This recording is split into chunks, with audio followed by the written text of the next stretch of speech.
Hey everybody. Hi. Hi, I've never been to the cave before. It's so nice. It's nice and cozy here. My name's Ben Martin. I'm going to do a little bit of stand-up. Most of this is just some complaints I have about things, and I'm a little upset about some stuff, so you get to hear my gripes and a little bit of those complaints. Alright, let's start this off. So, first of all, I'm Jewish, but I'm Jewish. So, obviously, that's like most Jews, not even religious at all. So, I grew up never celebrating Christmas, and the only reason I'm bringing that up is because everyone's like, oh, Christmas in July. Christmas in July is coming up on ABC Family. And I cannot wait to watch the Santa Claus at this inappropriate time.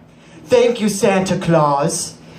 Tim Allen, thanks for getting bit by Santa Claus's suit and becoming this Santa Claus that you never wanted to become. Thanks, Tim Allen. So, second of all, everybody in my family, we wouldn't just call it Christmas, it would be Crapsmas. So, whoo, here comes Crapsmas, whoop, right around the corner. Thank you, Crapsmas. And the worst thing is, being Jewish on Christmas, is that everything is closed. The only thing that's open is Chinese food. So you have to learn. You have to learn to love the Chinese food.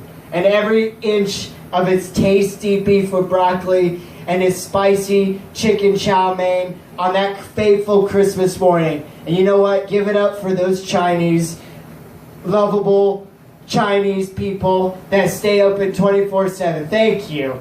I love you guys. But, I always imagine a scenario, it could backfire, nothing open.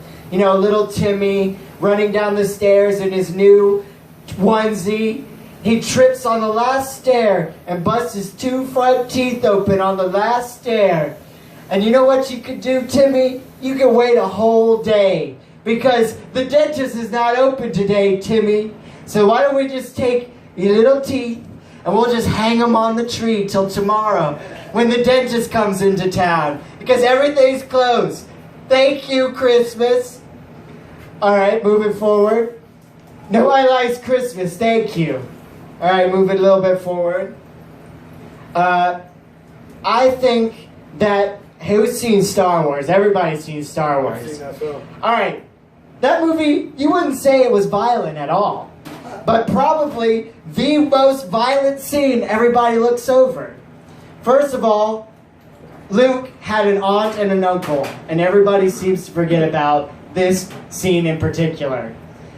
Luke's aunt and uncle are waiting for him, and they think he's lost. And the stormtroopers show up to their house, and not only do they drag them out of their house, but they set them on fire. And they leave their charred, burning skeletons outside for Luke to find. Not in any other movie in the Star Wars series do you see something so violent and grotesque. I can't even imagine what sweet Uncle Owen and Aunt Maru did to piss these stormtroopers off to the point where they dragged them out and watched them burn alive. And then leave their charred skeletons outside of the little hut.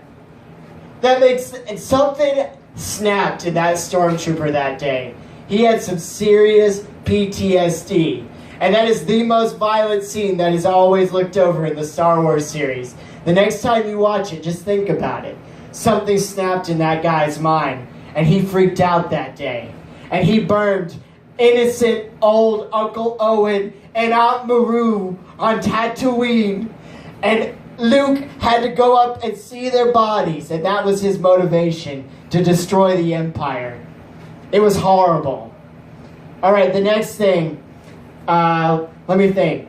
I think that everybody talks about reading, and reading is fine.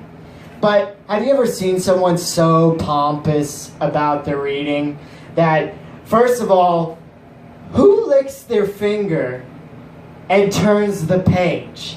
It's either your first grade teacher or it's someone who is so disgusting that I I can't even imagine why they would do such a horrible thing. Second of all, just read the goddamn book. Thank you.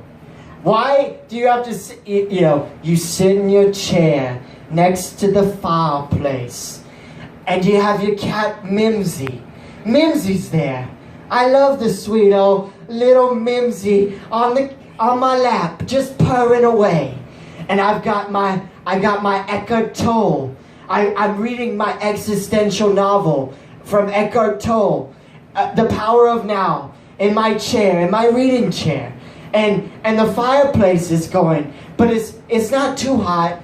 It's just the right amount of heat. And I can hear every page crinkle as I turn it in my book. And oh, of course NPR is on while I'm reading my book.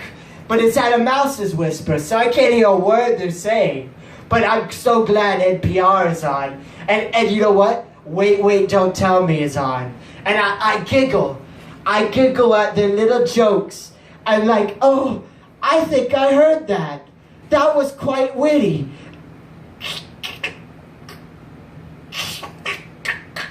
Oh, I love my book. My lovely book. Thank you, Eckhart Tolle. All right, I'm going to wrap this up. One more thing. I was going to say that, have you noticed that when, for example, has anyone ever snuck into an abandoned building? And been like, ooh, this is risky. I'm slipping into an abandoned building. But without fail, I did this the other night. And without fail, every time, I guarantee you, and I'm surprised it's not here in the cave, but I guarantee you, someone will write on the wall, welcome to hell. Welcome to hell. You have just entered hell. And are you creeped out? Because this is an abandoned building. And guess what? This right here, my friend, is hell. Welcome to hell. Aren't you scared in there? There could be a homeless man in here, and he'd scream at you for entering in his secret room while he's trying to sleep in hell. And there could be a little mouse that runs past your feet down here in hell. Aren't you spooked? Welcome to hell. Don't you dare come back to hell in this abandoned building. It's a nightmare in hell. Anyway, I have a bunch more stuff, but thank you for listening, and I appreciate your attention. Thank you. I'm Ben.